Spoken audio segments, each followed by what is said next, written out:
Hey everybody, the next topic that I'm going to be teaching you about is something called relapse justifications. What that means is the mind will find ways to justify or make it seem like it's okay to relapse. This does not have to be necessarily from drugs and alcohol. It can be from anything you're trying to not do, not eat as much, even like avoiding working out. Anything someone's trying to avoid or not to do. Any behavior you're trying to change, basically. The mind will make justifications of why you shouldn't do this, don't bother doing it, or that you should do this. It kind of justifies doing bad behavior and not doing the healthy behavior, right? So when it comes to addiction, of course, this would be like the addiction is talking to you. It's like the devil and angel on your shoulder. This is the devil talking.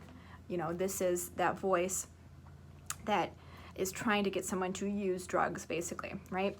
It's saying, it's an attempt to trick somebody's mind. It's an attempt to make them think that it's a good idea, but that it's not necessarily. And what it really is, like clinically, is it's the person's emotional part of their brain speaking to them and telling them to use or to do the bad thing because it wants to feel good and it wants to feel good right now. So the brain doesn't want you to go work out because it wants to be lazy and it wants you to instead sit around. So it'll convince you not to do that. The brain wants to eat fast food because it wants to feel good right now. It wants to use the drugs because it wants to feel good right now. So that's emotional part of the brain. The emotional part of the brain has no concern with consequences of actions or long-term effects. It only thinks about right now. And it wants to feel good now, not 5 minutes from now. The other part of your brain that hopefully by learning these you can strengthen, learning like what this is more like a whisper than a yell, and it whispers, no, you really shouldn't do that, that's not a good idea. That's your logical part of your brain. And when somebody's been using for a long time, if you watch the Science of Addiction video, the logical part of the brain gets shut down, turned down, the volume on it gets turned down. And so the emotional side of the brain is very loud, screaming, and it feels true, everything that it's saying, but it's not based on logic, it's not based on truth. So it's almost like sometimes we have to listen to the whispers instead of the shouts inside of our head. And that is complicated and it sucks, but maybe if you learn what some of these are, like the most common justifications are, you can help, notice, oh, hey, that's probably a justification. Let me look at it more. It might not be my real mind. Anytime we have something though that we're trying to get better at, anytime someone's trying to not use drugs, acting on the first impulse is not a good idea. Listening to impulse is not a good idea because it can trick you a lot of times. So taking time to make decisions is always recommended. So here's some examples of justifications. There's different categories. So there's one category that's like kind of like seems like out of our control. It seems accidental, which means that we are caught off guard in a situation and we can kind of say, well, I was caught off guard, so it wasn't my fault. So examples are, it was offered to me, what could I do? They had drugs around me. I just went to my aunt's house. I didn't know there was going to be drugs there, and bam, there was. What could I do? How could I say no? An old friend called me and I didn't know we were actually going to use drugs. I thought he really just wanted to hang out. Turns out he had drugs.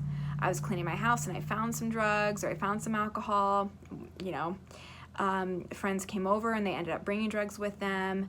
I was at the bar and someone offered me some beer. So even though those seem like they're accidental, they're still high risk to hang around people that you used to use with, hang around known users, go to places where they serve alcohol and beer, hang around people that you're not sure if they are safe or not when someone's in early recovery. So they're accidental, but they could be avoided. And by going to treatment, you can learn more ways to do that. Another category is catastrophic events, things that are major things that happen in someone's life that shake their world and they feel like they can't deal with without using a substance, for example. They're like worst case scenarios, basically. Somebody dies would be one of those things, right? And the brain is going to be screaming at you to use because it doesn't want to feel grief. But is the person that died how would they feel about your use? Is it actually going to take the pain away long term? Is the pain just going to come back? Is it actually a good solution, or are there maybe other solutions that you could do? Somebody leaves you, like someone breaks up with you, girlfriend, boyfriend broke up with me, or someone wanted to get divorced with me.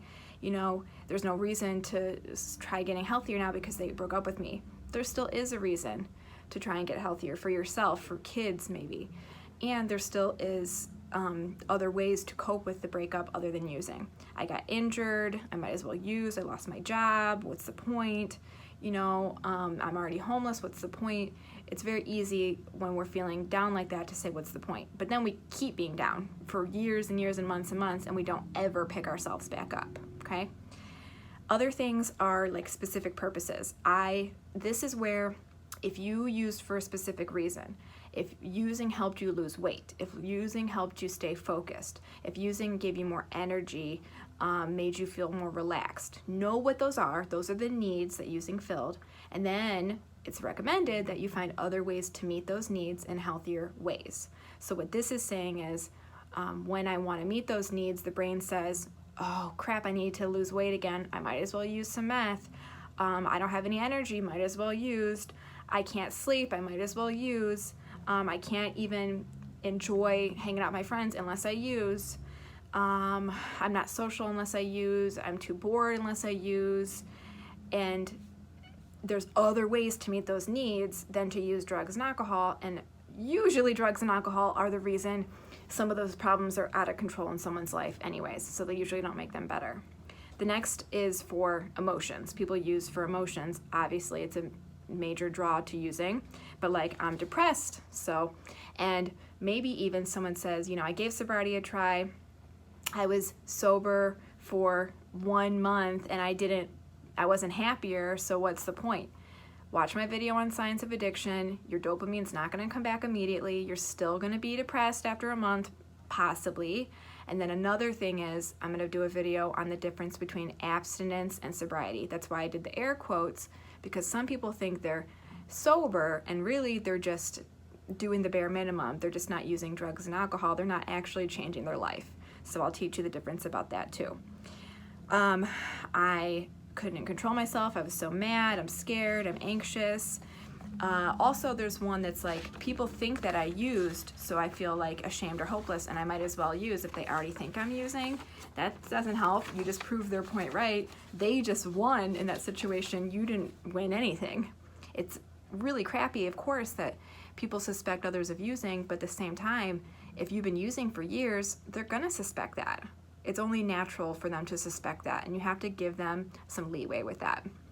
The next category is addictions cured, which people a lot of times think this. I'm back in control, I haven't used in 3 months, I can just have a little bit. I don't actually have an addiction. I've learned. It's over with. I've cured myself. Like I said in the science of addiction, it's not a moral failing or a weakness. It is a brain disease. So you cannot just cure it and magically be free of it. And the brain will try to convince you that that's true. I will only use on weekends now. I've learned my lesson. I will only use a little bit here and there. I'll only use when I'm around this person. This drug wasn't my problem, this one was my problem. So as long as I'm not using meth, I can drink. As long as I'm not using heroin, I can, smoke marijuana or something. It's just substitution most of the time, okay? And a lot of people cannot just do that. They can't just substitute one for the other, even if one of the substances seems less harmful than the other one. Testing yourself is very similar to this. So the brain wants to prove I'm stronger than the drug or the drink. And being sober is not about being strong. It's about being smart and making a lot of plans and like contingency plans, which basically means like safety plans to avoid the using. It's not about strength. You might be able to stay around the substance in the same room with it, watching people use for months and never use, but you're literally holding a big piece of meat in front of a tiger. That's really what addiction is like. It's like a tiger in a cage, and when someone puts it into sobriety, they lock that cage. When someone is still doing high-risk behaviors, which are a lot of the things mentioned in these relapse justifications. The cage is unlocked, and they're just waiting for that tiger to burst out and eat them. That's not safe, right? So I'm strong enough to be around it now as a relapse justification. I can say no. I want to help my friends that are still using, and I'm strong enough to do that. It's not smart.